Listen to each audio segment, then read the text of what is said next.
Avez-vous déjà entendu parler d'un endroit magnifique qui cache de lourds secrets ? Aujourd'hui, je vais vous parler d'une affaire criminelle la plus mystérieuse de la Finlande, si troublante que encore 60 ans après, elle hante le pays.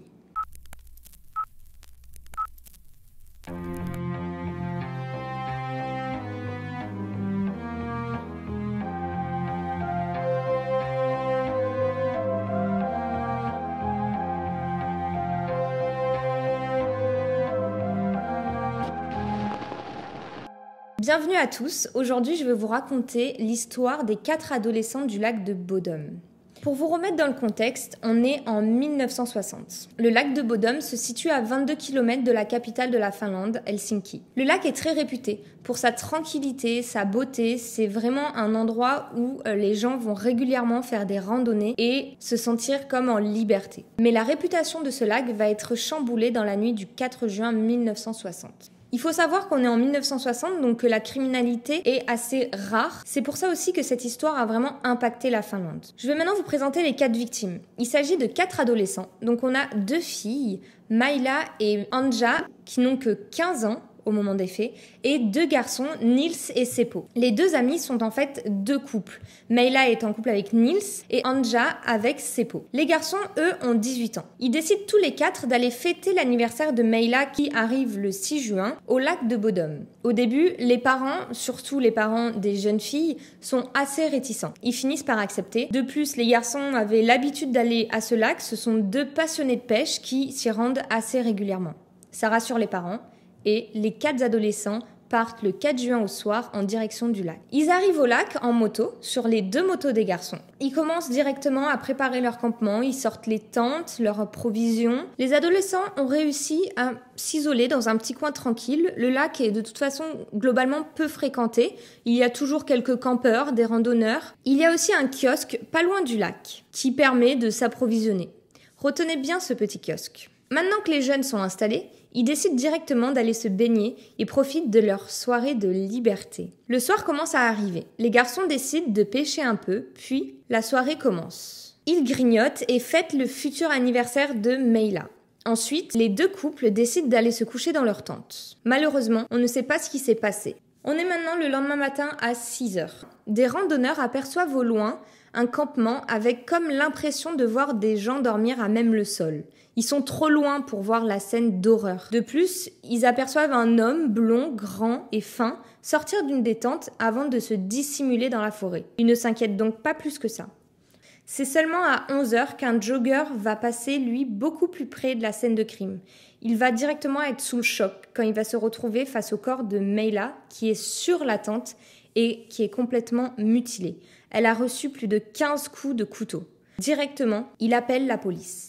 Les policiers arrivent sur place environ 1 heure après. On est donc midi. Ils sont sous le choc et découvrent la scène d'horreur. Les jeunes sont mutilés.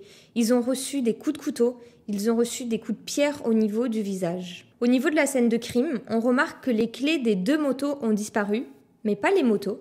Les supposées armes du crime, qui seraient donc un couteau et une pierre, sont introuvables. Et aussi, mystérieusement, on retrouve les baskets de Nils à 600 mètres de la scène du crime, dissimulées sous des feuillages et remplies de sang. Dans quel intérêt l'agresseur aurait voulu cacher les baskets de l'une de ses victimes ? Lorsque les policiers inspectent la scène de crime, il va se passer quelque chose d'inattendu. Un policier se rend compte que l'une des 4 victimes respire. Il s'agit de Nils. Il est emmené au plus vite à l'hôpital pour être pris en charge et les policiers espèrent qu'il va pouvoir raconter sa nuit d'horreur, qu'on puisse retrouver leur agresseur. Malheureusement, Nils est vraiment dans un sale état. Il présente de nombreuses fractures, notamment des fractures à la mâchoire. Il a une commotion cérébrale et il ne se rappelle de rien, comme un trou noir. Les policiers vont même essayer dans l'avenir de l'hypnotiser, mais ils obtiennent rien de concret concernant sa nuit de l'horreur. Très rapidement, cette histoire fait la une des journaux. Le lac de Bodom, qui était considéré comme un lieu qui représentait la liberté, la tranquillité, devient une scène d'horreur. Toute la Finlande est sous le choc et apporte tout son soutien à la famille des victimes. La police finlandaise, elle, se mobilise très rapidement pour essayer de résoudre cette enquête. Malheureusement, dès le début, la scène de crime n'a pas été protégée, ce qui fait que, à peine quelques heures après le crime, le lieu a été piétiné par des dizaines de randonneurs. On est aussi en 1960, donc les techniques d'enquête ne sont pas encore très développées et sophistiquées, ce qui rend vraiment la tâche plus compliquée. Au fil des années, on a quand même quelques suspects. Le premier suspect, c'est Pentti Suonimen. Je ne sais pas si je prononce bien son nom. Cet homme n'avait que 15 ans au moment des faits. Il a avoué un peu plus tard en prison être l'agresseur des adolescents du lac de Bodom. Étant donné qu'il avait de gros problèmes psychiatriques puis son côté mythomane, la police ne le prend pas au sérieux et en 1969, Pentti se donne la mort en prison. On ne saura donc jamais vraiment si c'est lui. Le deuxième suspect, c'est Karl. Karl, c'est le monsieur qui occupait le kiosque à côté du lac de Bodom. Il était très connu pour détester les campeurs. On a même des témoignages qui disent qu'il avait déjà insulté des campeurs ou même lacéré la tente de campeurs. Un témoin l'aurait vu revenir sur la scène de crime après les faits. Mais surtout, il faut savoir que Karl, chez lui, il avait un puits et quelques jours après la découverte des corps, il a complètement bouché ce puits. Il a un alibi, sa femme, qui témoigne et qui dit que ce soir-là, il se trouvait bien à la maison avec elle. Impossible donc pour la police d'aller plus loin. Mais 9 ans plus tard, Karl se suicide lui aussi dans le lac de Bodom. Et juste avant son suicide, il se confie à sa femme et avoue le meurtre des 3 adolescents. Sa femme explique donc à la police que anciennement, elle avait témoigné comme quoi il était bien avec elle, car celui-ci l'avait menacé de mort. Avec le manque de preuves, la police ne pourra pas donc inculper Karl. Et nous avons un dernier suspect, nul autre que le seul survivant des 4 adolescents. Et oui, Nils, en 2004, a été arrêté par la police car il était suspecté du meurtre de ses 3 amis. Il est donc arrêté en 2004 et son procès a lieu le 8 juin 2005. Je vais vous lire un peu la thèse de l'accusation contre Nils. Rendu agressif par l'alcool, Nils s'est battu avec ses pots. Ce dernier a remporté le duel en brisant la mâchoire et quelques os du visage de son adversaire, ce qui explique les blessures du survivant. Nils aurait également tenté d'avoir une relation sexuelle avec Meila, sans succès. Rendu fou par cette double humiliation, l'adolescent a massacré ses compagnons à coups de pierre et de couteau dans un excès de rage. Cela explique les blessures de Meila. La jeune fille a reçu plus de coups de couteau que les autres, parce qu'elle a refusé les avances de Nils. Ensuite, le survivant, donc Nils, a tenté de brouiller les pistes en se débarrassant des affaires et des armes.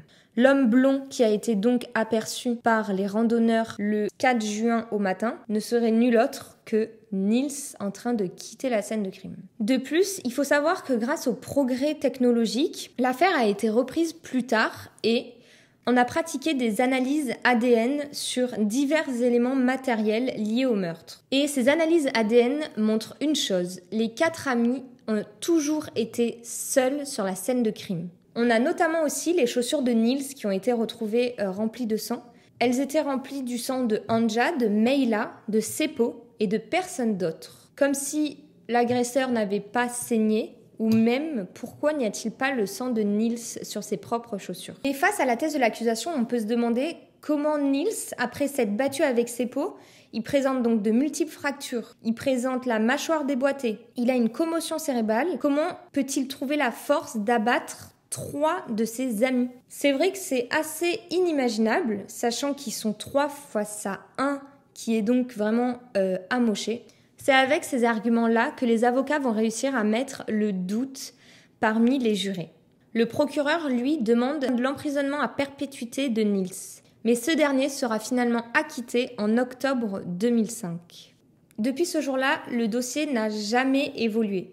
Il faut savoir que maintenant, au lac de Bodom, il y a beaucoup de détecteurs amateurs qui vont essayer de retrouver des choses au fond du lac, sachant qu'il n'est pas très profond. Il fait, je crois, maximum 10 mètres de profondeur, mais rien n'a été retrouvé. Ni le couteau, ni la pierre, ni les clés des motos qui manquaient.